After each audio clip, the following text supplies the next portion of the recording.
Le loup et le chasseur. Fable numéro 27 du livre 8e des Fables de Jean de La Fontaine. Un enregistrement de Jean Lambert pour LibriVox.org. Le loup et le chasseur. Fureur d'accumuler, monstre de qui les yeux regardent comme un point tous les bienfaits des dieux, te combattrai-je en vain sans cesse en cet ouvrage? Quel temps demandes-tu pour suivre mes leçons? L'homme, sourd à ma voix, comme à celle du sage, ne dira-t-il jamais « C'est assez, jouissons ». Hâte-toi, mon ami, tu n'as pas temps à vivre. Je te rabats ce mot car il vaut tout un livre. Jouis. Je le ferai. Mais quand donc? Dès demain. Eh, mon ami, la mort te peut prendre en chemin. Jouis dès aujourd'hui. Redoute un sort semblable à celui du chasseur et du loup de ma fable. Le premier de son arc avait mis bas un daim. Un faon de biche passe, et le voilà soudain compagnon du défunt. Tous deux gisent sur l'herbe. La proie était honnête, un daim avec un faon. Tout modeste chasseur en eût été content. Cependant, un sanglier, monstre énorme et superbe, tente encore notre archer, friand de tels morceaux. Autre habitant du Styx. La parque et ses ciseaux avec peine y mordaient. La déesse infernale reprit à plusieurs fois l'heure au monstre fatal. De la force du coup pourtant, il s'abattit.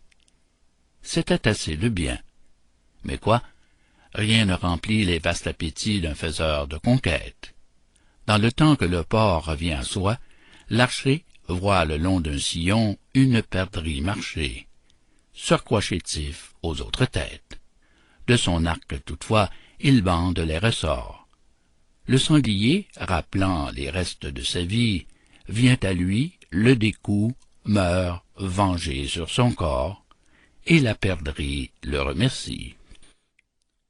Cette part du récit s'adresse aux convoiteux. L'avare aura pour lui le reste de l'exemple.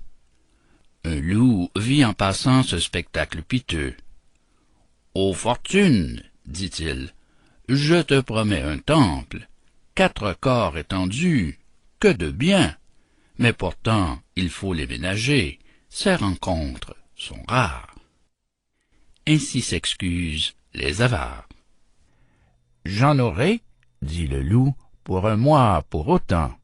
1, 2, 3, 4 corps.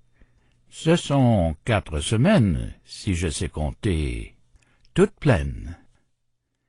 Commençons dans 2 jours, et mangeons cependant la corde de cet arc. Il faut qu'on l'ait faite de vrais boyaux. L'odeur me le témoigne assez. » En disant ces mots, il se jette sur l'arc qui se détend, et fait de la sagette un nouveau mort. Mon loup a les boyaux percés. Je reviens à mon texte. Il faut que l'on jouisse. Témoin, ces 2 gloutons punis d'un sort commun. La convoitise perdit l'un, l'autre périt par l'avarice. Fin de Le loup et le chasseur.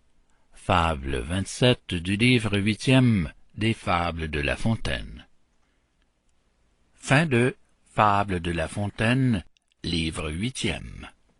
Cet enregistrement appartient au domaine public.